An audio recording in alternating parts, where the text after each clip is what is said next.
विष्णोर्ति चक्रमे राधे पादाम्मा समूढमसिया पाक्तुं सूरे स्वाहा नमस्ते रुद्रमान्यवऊतो। भारतीय ज्ञान की समृद्धि से ही विश्व गुरु बनेगा भारत। राजकुमार दास जी महाराज। खबर जनपद कुशीनगर के हाटा से है, जहां स्थानीय श्रीनाथ संस्कृत महाविद्यालय के शताब्दी समारोह के उद्घाटन समारोह पर बतौर मुख्य अतिथि श्री राम बल्लभा कुंज अयोध्या के ट्रस्टी राजकुमार दास जी ने कही। आगे उन्होंने कहा कि हमारे वेद सदियों से हैं जो आज भी जीवित हैं। भारत की ज्ञान परंपरा को आगे बढ़ाने के लिए समाज को एकजुट होना पड़ेगा। समाज के सभी लोगों को पुरुषार्थ करने की जरूरत है, जिससे भारत विश्व गुरु बनेगा। वही विशिष्ट अतिथि प्रोफेसर चित्तरंजन मिश्र, पूर्व विभागाध्यक्ष हिंदी, DDU गोरखपुर ने कहा कि संस्कृत भारतीय ज्ञान की भाषा है जो सदियों से चली आ रही है। भाषा का परिष्कृत स्वरूप है। आज भी संस्कृत भाषा वही अच्छी होती है जो समाज की जरूरत को पूरी करती। जिस समाज में आदमी जन्म लेते हैं वही उनकी भाषा हो जाती है। संस्कृत हमारे ज्ञान परंपरा को अर्जित करती है। भारतीय समाज अपनी आवश्यकता की भाषा सृजन नहीं करती है। हमारी जो ऋषि परंपरा है वह आवश्यकता के भी ऊपर है। केवल भूख और भोग से ऊपर उठकर अपने ज्ञान परंपरा को समानांतर होते हुए हमारी ज्ञान परंपरा मूल्यों के आगाहन की परंपरा है, ज्ञान के सघन की परंपरा है। हम ज्ञान की सार्थकता पर भी सवाल उठाने वाले लोग हैं। ज्ञान हमारी संवेदना को सृजन करता है। हमारी ज्ञान परंपरा मनुष्यता को चरितार्थ करती है। रामायण और महाभारत दुनिया में बेजोड़ महाकाव्य है। आचरण की सार्थकता हमारी ज्ञान परंपरा का उद्देश्य है। जवाहरलाल नेहरू विश्वविद्यालय नई दिल्ली के प्रोफेसर संतोष कुमार शुक्ल ने भारतीय ज्ञान परंपरा विषय पर अपने विचार व्यक्त करते हुए कहा कि भारतीय ज्ञान परंपरा विश्व की सर्वाधिक पुरानी परंपरा है। तो गोरखपुर विश्वविद्यालय के प्रोफेसर सूर्यकांत त्रिपाठी ने कहा कि भारतीय ज्ञान परंपरा प्राण और प्रमाण पे विश्वास करता है। यह केवल अध्ययन की नहीं, आचरण की परंपरा है। संस्कृत भाषा मात्र नहीं है, यह नैतिक मूल्य है। तो प्रयागराज विश्वविद्यालय के प्रोफेसर संत प्रकाश द्विवेदी ने कहा कि वैदिक ज्ञान परंपराओं में अपरंपार संभावनाएं हैं। महाविद्यालय में वैदिक अध्ययन और अध्यापन से संस्कृत का निरंतर विकास प्रशंसनीय है। वहीं कार्यक्रम का संचालन अम्बरीश कुमार मिश्रा द्वारा किया गया। इस दौरान नगर पालिका अध्यक्ष रामानंद सिंह, सेवानिवृत्त डिप्टी SP शरद चंद्र पांडे ने भी अपने भाव व्यक्त किए। अध्यक्षता कर रहे प्रोफेसर जयप्रकाश नारायण द्विवेदी ने कहा कि भारतीय ज्ञान परंपरा गंगा के समान है। वेद वाणी हमारे ऋषियों की वाणी है जो सदियों से विभाग आयामों से परिवहन करते हुए हमारे पास आए हैं। समाज के लोगों को एकजुट होकर इसे आगे बढ़ाने की जरूरत है। स्वागत के दौरान मंत्री महामहोपाध्याय आचार्य गंगेश पांडे ने सभी के प्रति आभार व्यक्त किया। आभार प्रकट प्रबंधक अग्निवेश मणि द्वारा भी किया गया।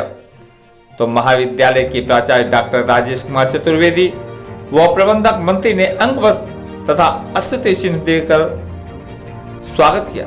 इस दौरान संस्था के अध्यक्ष जयप्रकाश नारायण पांडे, शिव प्रसाद शुक्ल, डॉक्टर राम सुभाष पांडे, सत्येंद्र उपाध्याय, रामचंद्र पांडे, शैलेंद्र मिश्र, अनिल मणि, लालजी प्रसाद गौड़, शैलेंद्र असीम, कृष्ण कुमार श्रीवास्तव, ए हमीद आरजू, रामेंद्र मणि, सतीश चंद्र शुक्ल, संजय पांडे, संदीप पांडे, डॉक्टर वशिष्ठ द्विवेदी आदि उपस्थित। वहीं छात्रों और छात्राओं की सांस्कृतिक प्रस्तुतियां भी काफी सराहनीय रही। प्रस्तुत है RK न्यूज टीम के लिए हाटा से श्रीनिवास तिवारी की खास रिपोर्ट। यह संस्था जब प्रारंभ हुई 1924 में तो इसका नामकरण किया गया था श्रीनाथ संस्कृत पाठशाला। बाद में संपूर्णानंद संस्कृत विश्वविद्यालय, उस समय वाराणसी संस्कृत विश्वविद्यालय था, और विश्वविद्यालय तथा शासन के स्तर पर कुछ विद्यालयों को महाविद्यालय घोषित किया गया, तभी से अर्थात 1963 से यह विद्यालय श्रीनाथ संस्कृत महाविद्यालय बन गया। आज भी ऐसे अवसरों पर शतम जीवेम शरदः इस वेद वाक्य को सार्थक करता हुआ ये महाविद्यालय अपनी 100वीं वर्षगांठ को मनाते हुए और 100 वर्ष की जो विकास यात्रा है इस महाविद्यालय की, उस विकास यात्रा को इस पुस्तक में संकलित किया गया है। कैसी इसकी दिव्य यात्रा 100 वर्षों में पूरी हुई है, ये सारी सूचना, सारे निर्देश, सारे गौरव इस महाविद्यालय के पुस्तक में, शताब्दी विकास यात्रा पुस्तक में संकलित किया गया है। संस्कृत के विद्यालय तो बहुत हैं, पूर्णानंद संस्कृत यूनिवर्सिटी से संबंधित, लेकिन आज इस विद्यालय में आने के बाद लगा कि जो आज की युगानुकूल आवश्यकता है, उन सारी आवश्यकताओं को श्रीनाथ संस्कृत महाविद्यालय पूर्ण कर रहा है। और अभी हमारे आचार्य पांडे जी ने बताया कि नायक ने भी मूल्यांकन किया 2017 में, उसमें भी यहाँ ये प्रथम विद्यालय ऐसा था कि जो उनके भी मानक पर सही उतरा और उसकी मान्यता को मिली। ठाकुर जी से माँ बीड़ा पाणी के चरणों में प्रार्थना करते हैं कि ऐसे ही ये अपनी यश कीर्ति कायम रखे। से जुड़े हुए प्रबंधक, प्रधानाचार्य जी, आचार्यगण सभी के प्रति हृदय से बहुत बहुत आभार है, साधु भाव है। इस युग में क्योंकि इधर मान लीजिए योगी जी की सरकार आई, तब से संस्कृत के पर थोड़ा कुछ सोचने लगी गवर्नमेंट भी, नहीं तो लगातार जहाँ जाते थे ये सुनने को मिलता था कि संस्कृत की उपेक्षा जारी। देश को आज़ाद हुए काफ़ी वर्ष हो रहे हैं, इतने वर्ष बीतने के बाद भी जो हमारी सभी भाषाओं की जननी है संस्कृत, उसके प्रति भाव ठीक नहीं था।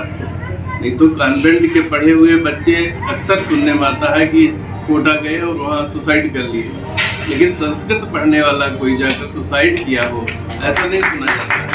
तो ये गवर्नमेंट को भी ध्यान देना चाहिए और समाज के भी जो संपन्न लोग हैं, समृद्ध लोग हैं, उन्हें भी इस विधा पर ध्यान देना चाहिए। संस्कृत या कोई भी गुरुकुल हमारे जो चलते रहे वो राज्य पोषित तो होते थे, लेकिन शिक्षा कभी राज्य नियंत्रित नहीं रही।